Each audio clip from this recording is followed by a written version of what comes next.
अस्सलामुअलैकुम स्टूडेंट्स, आज हमारा जो टॉपिक है वो विटामिन के है।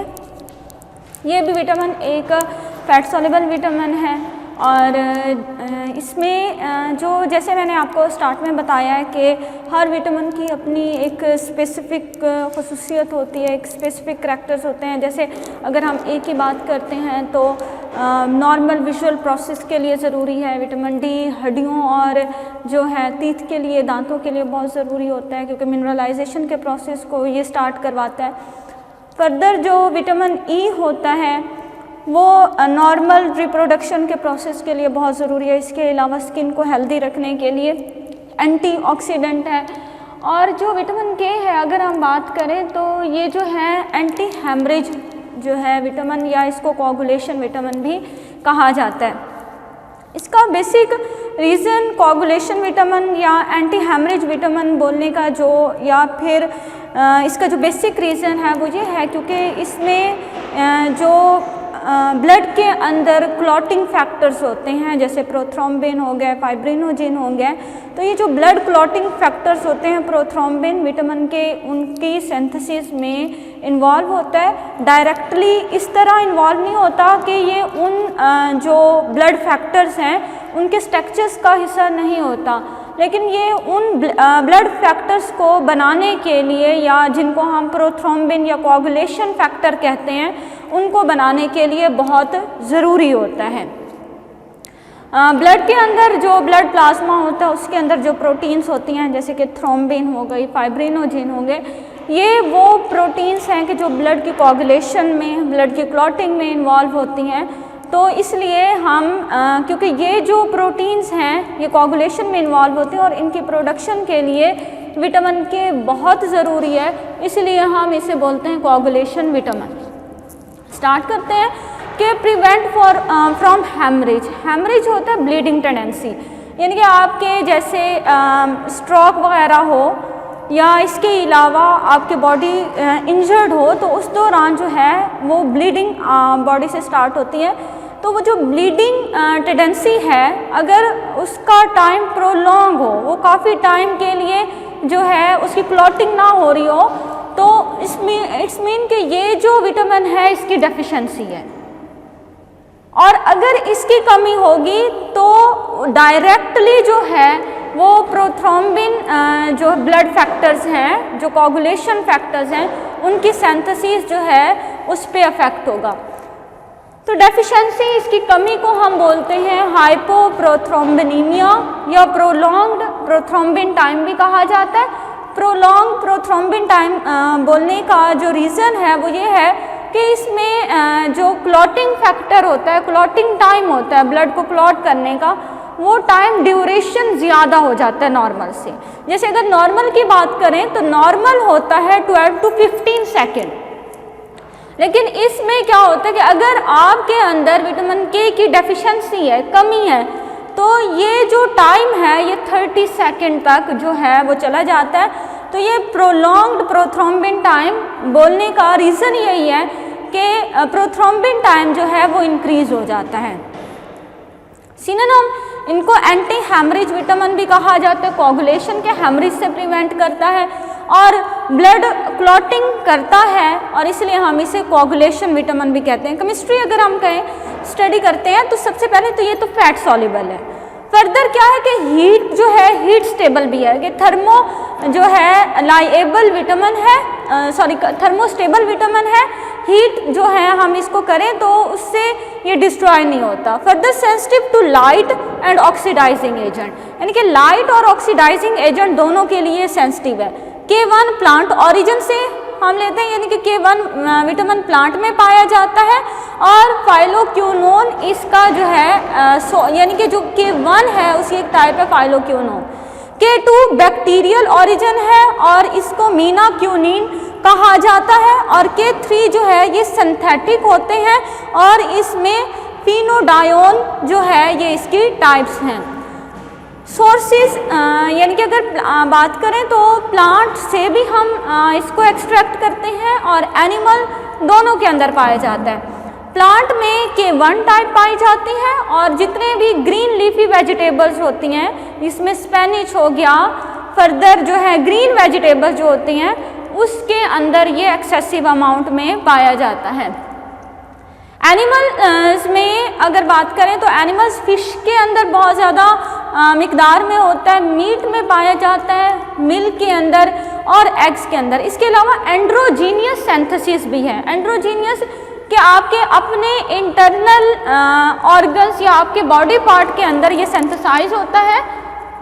एंड्रोजीनियस सिंथेसिस में जो है K2 विटामिन है, K2 टाइप है इसकी, और ये इंटेस्टिनल बैक्टीरिया आपके जो लार्ज इंटेस्टाइन होती है उसके अंदर ट्रिलियंस की अमाउंट में जो है बैक्टीरिया पाए जाते हैं। और इकोलाई बैक्टीरिया वैसे ये अपॉर्चुनिस्टिक बैक्टीरिया होते हैं कि मौका मिलने पर ये बीमारी पैदा करते हैं। जब मौका मिलने मीन्स के जैसे आपका इम्यून सिस्टम जो है वो किसी वजह से जो है आपका इम्यून सिस्टम प्रॉपरली वर्क नहीं कर रहा, तो उस दौरान क्या होता है कि इकोलाई बैक्टीरिया जो है वो आपके जिस्म पे हावी हो जाते हैं और उस टाइम जो है ये बीमारियां पैदा करते हैं जिसमें डायरिया वगैरह होता है। तो अदरवाइज जो इकोलाई बैक्टीरिया होते हैं ये आपके बॉडी के लिए बहुत एसेंशियल होते हैं और ये विटामिन के बनाते हैं। फंक्शंस में अगर हम देखें तो वही फंक्शन के, क्योंकि ये एंटी हेमरेज है तो ये ब्लड क्लॉटिंग करवाते हैं। तो ब्लड क्लॉटिंग फैक्टर जो होते हैं कि इसमें factor blood clotting factor second जिसको प्रोथ्रोम्बिन कहा जाता है, या फर्दर जो है 7, 9, 10 हो गए, ये तमाम फैक्टर्स जो हैं ये इसकी मौजूदगी में बनते हैं, इसके स्ट्रक्चर का हिस्सा नहीं होते, जस्ट ये उसको बनाने में मदद देते हैं। और ये तमाम ब्लड क्लॉटिंग फैक्टर्स लीवर के अंदर बनते हैं और these factors are formed in the liver by the presence of vitamin K. Electron transport chain है। इलेक्ट्रॉन ट्रांसपोर्ट चेन की अगर हम बात करें तो जैसे आप लोगों ने पहले पढ़ा होगा ग्लाइकोलाइसिस, क्रेब्स साइकिल, इसी तरह एक और एनर्जी प्रोड्यूसिंग चेन है। इसमें एटीपी की प्रोडक्शन होती है माइटोकॉन्ड्रिया के अंदर। ये इलेक्ट्रॉन ट्रांसपोर्ट चेन का जो प्रोसेस है वो माइटोकॉन्ड्रिया के अंदर होता है। तो इलेक्ट्रॉन ट्रांसपोर्ट चेन के अंदर ये इस तरह ज़रूरी है कि इलेक्ट्रॉन ट्रांसपोर्ट चेन के अंदर हमें एक एंजाइम चाहिए होता है जिसे हम कोएंजाइम क्यू कहते हैं। कोएंजाइम क्यू और इसका स्ट्रक्चर सिमिलर होता है, मीन्स कि अगर कोएंजाइम क्यू नहीं है तो उसकी जगह हम विटामिन के को भी यूज़ कर सकते हैं। तो जो है vitamin K structure is similar to coenzyme Q और in plant it is essential component of photosynthetic process. के एक तो इलेक्ट्रॉन ट्रांसपोर्ट चेन के लिए बहुत इंपॉर्टेंट है, विटामिन एटीपी की प्रोडक्शन करता है। फर्दर जो है फोटोसिंथेटिक प्रोसेस होता है प्लांट्स के अंदर जिसके थ्रू प्लांट्स जो हैं वो कार्बन डाइऑक्साइड और वाटर यूज़ करके ग्लूकोज बनाते हैं। तो ग्लूकोज जो होता है उसकी प्रोडक्शन के प्रोसेस के अंदर भी ये बहुत ज़रूरी होता है। फर्दर रिस्पायरेशन मैकेनिज्म में होते हैं कि आप जैसे कि ब्रीदिंग और रिस्पायरेशन में मैंने डिफरेंस आपको पहले बताया कि ब्रीदिंग क्या होता है कि ऐसा प्रोसेस जिसमें एक्सचेंज ऑफ गैसेज हो रहा हो, कि आप इनहेल कर रहे हैं ऑक्सीजन और आप अपने बॉडी से रिमूव करवा रहे हैं कार्बन डाइऑक्साइड, तो ये जस्ट ब्रीदिंग है। अगर इस प्रोसेस के अंदर वो मैकेनिकल प्रोसेस होता है और ये मेटाबॉलिकल भी होता है, मैकेनिकल भी होता है, केमिकल प्रोसेस भी होता है।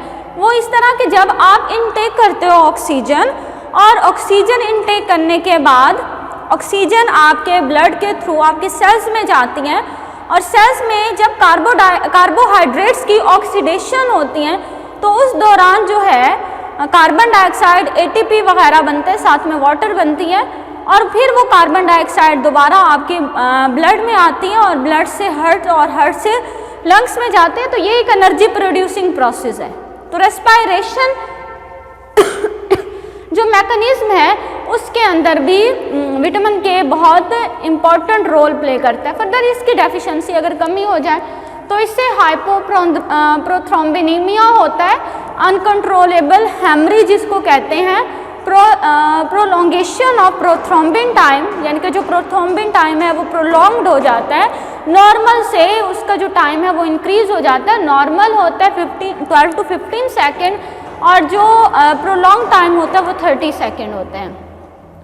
एबनॉर्मल क्लॉटिंग फैक्टर्स मीन्स के ये ब्लड क्लॉटिंग फैक्टर्स की प्रोडक्शन तो होती है पर एबनॉर्मल बनते हैं जिनकी वजह से इनकी फंक्शनिंग प्रॉपर नहीं होती। तो ब्लड क्लॉटिंग फैक्टर्स जो है वो प्रॉपर नहीं प्रोड्यूस हो रहे। बच्चों के अंदर न्यू बॉर्न जो चाइल्ड्स होते हैं उनमें हैमरेज स्टार्ट हो जाता है, ब्लीडिंग स्टार्ट हो जाती है। एड्रीनल ग्लैंड से होती हैं, जीआईटी गैस्ट्रोइंटेस्टिनल ट्रैक्ट में ब्लीडिंग स्टार्ट हो जाती है, अम्बिलिकस नार्व में और ब्रेन से ब्लीडिंग स्टार्ट हो जाती है। और वो उसका बेसिक और मेन रीज़न क्या है? डेफिशिएंसी ऑफ विटामिन के। और अडल्ट में बाइलरी ट्रैक के ऑपरेशन के बाद उनमें हैमरेज स्टार्ट हो जाता है कि जिन लोगों का बाइलरी ट्रैक ऑपरेट किया जाता है तो कुछ लोगों के अंदर जिनके अंदर विटामिन के की ऑलरेडी डेफिशिएंसी होती है उनमें जो है हैमरेज स्टार्ट हो जाता है। काजेस क्या होते हैं कि इनएडिक्वेट सप्लाई ऑफ विटामिन के ड्यूरिंग प्रेगनेंसी, कि प्रेगनेंसी में जो है मदर को अगर विटामिन के प्रॉपर नहीं दिया गया या उसकी अमाउंट कम थी तो उस दौरान जो है वो जो बेबी होगा उसमें विटामिन के की डेफिशिएंसी होगी जिसकी वजह से उसमें ब्लीडिंग स्टार्ट हो जाएगी। या एब्सेंस ऑफ इकोलाई बैक्टीरिया नहीं है बॉडी के अंदर तो इकोलाई बैक्टीरिया का सफिशिएंट अमाउंट जो है वो बनाते हैं विटामिन के की, और जब वो मौजूद नहीं होते तो तब भी उसकी कमी की वजह से जो है वो विटामिन के की डेफिशिएंसी की वजह से हैमरेज स्टार्ट हो जाता है। इसके अलावा कि डिक्रीज परमेबिलिटी ऑफ प्लीसेंटा, मीन्स के मदर विटामिन के ले रही है बट प्लीसेंटा के थ्रू जो है वो बेबी तक प्रॉपरली मूव नहीं कर रहे जिसकी वजह से बेबी में डेफिशिएंसी हो जाती है। टॉक्सिसिटी यानी कि अगर आप एक्सेसिव अमाउंट में ले रहे हो तो फिर क्या होगा? अनीमिया रैट्स में होते हैं, हिमोलिटिक डिजीज अनीमिया होता है, इसमें इनके रेड ब्लड सेल्स की डिस्ट्रक्शन हो जाती है। कॉन्नेक्टिरस इन इन्फेंट्स, कॉन्नेक्टिरस जो है ये एक न्यूरो जेनेटिकल डिसऑर्डर्स होते हैं और इसमें क्या होता है कि ब्रेन डैमेज होता है। और ब्रेन डैमेज किसकी वजह से होता है कि high level of bilirubin in baby blood के अंदर बिलिरुबिन की मिकदार ज़्यादा होती है तो इसकी वजह से जो है ये डिजीज स्टार्ट हो जाती है और ब्रेन डैमेज होता है। फर्दर जो है ये आइज़ को भी अफेक्ट करता है, स्किन को भी अफेक्ट करता है। रेस्टलेसनेस, इरिटेबिलिटी और मेंटल रिटार्डेशन जो है ये इसकी टॉक्सिसिटी की वजह से होते हैं।